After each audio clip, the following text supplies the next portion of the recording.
ఎలా ఉన్నారు? బాగున్నావమ్మా.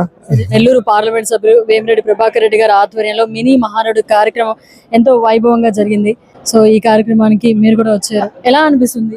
మా నెల్లూరు జిల్లాలో జరిగేటువంటి 7 అసెంబ్లీల నెల్లూరు పార్లమెంటు మినీ మహానాడు అనేది మా వీపీఆర్ కన్వెన్షన్ సెంటర్లో మా పార్లమెంట్ సభ్యులు వేమిరెడ్డి ప్రభాకర్ రెడ్డి గారి నేతృత్వంలో అద్భుతంగా జరిగింది. మంచి భోజనాలు కానీ, మంచి ఆతిథ్యం కానీ, వచ్చిన ప్రతి కార్యకర్తల పలకరింపు కానీ, వచ్చిన ప్రతి ఒక్కరు కూడా ఈరోజు అభినందిస్తున్నారు. ముఖ్యంగా ఈ మినీ మహానాడు మా నెల్లూరు జిల్లా చేతుల్లో ఒక చిరస్థాయిగా నిలిచిపోతుందని నేను తెలియజేసుకుంటున్నా.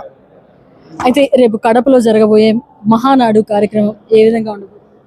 కడపలో జరిగే మినీ మహానాడు ఏర్పాట్లను నేను కూడా గత మహానాడు అది మా మహానాడు కడపలో జరిగే మహానాడు ఏర్పాట్లను నేను కూడా గత 2 రోజుల క్రితం వెళ్ళి పేద రవిచంద్ర గారు మీద కూడా పరిశీలించడం జరిగింది.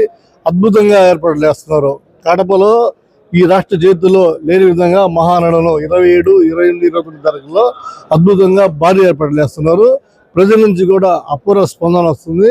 ఖచ్చితంగా తెలుగుదేశం పార్టీ కార్యకర్తలు కానీ, ప్రజలు కానీ స్వచ్ఛందంగా ఈ మహానాడు వచ్చేదానికి సమర్థమవుతున్నారు. ఈ మహానాడుతో ఈ రాష్ట్రం ఒక దిశ ఈ రాష్ట్రానికి కొత్త రూపురేఖలు రాబోతుంది. చంద్రబాబు నాయుడు గారి నాయకత్వంలో అందరూ కూడా ఈ రాష్ట్రానికి కంపెనీలు కానీ, ప్రాజెక్టులు కానీ, రాజధాని వస్తుందనేటువంటి ఒక ఉద్దేశంతో, ఒక మంచి సంకల్పంతో తండాలుగా ఈ మహానాడుకు వచ్చేదానికి ప్రయత్నం చేస్తున్నారు. అయితే మొదటి నుంచి కూడా మీరు తెలుగుదేశం పార్టీలో ఉన్నారు, అయితే ఎన్నో మహానాడులు చూసుంటారు. ఈ మహానాడుకి ప్రత్యేకత ఏంటంటే?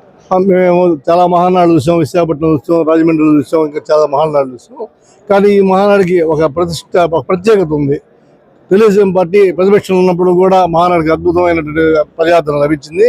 ఈరోజు అధికారంలో వచ్చిన తర్వాత మా చంద్రబాబు నాయుడు గారు ఈ రాష్ట్రంలో ఈ రాష్ట్ర ప్రజానీకానికి ఆయన ఏమి చేయబోతున్నారు, ఈ ప్రజానీకానికి ఏమి సందేశం ఇవ్వబోతున్నారు, ఈ 25 లక్షల ఉద్యోగాలు ఇస్తామని చెప్పారు.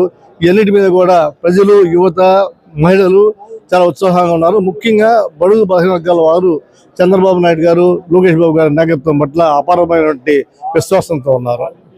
ఈ కడపలో జరిగే మహానాడుకు అందరూ కూడా స్వచ్ఛందంగా వచ్చి ఈ మహానాడును కనీవిని రీతిలో విజయవంతం చేయాలని చెప్పి తెలుగుదేశం పార్టీ రాష్ట్ర కార్యనిర్వాహక కార్యదర్శిగా విజ్ఞప్తి చేస్తున్నా. మరిన్ని అప్డేట్స్ కోసం మన HN9 టీవీ ఛానల్ ని సబ్స్క్రైబ్ చేసుకోండి.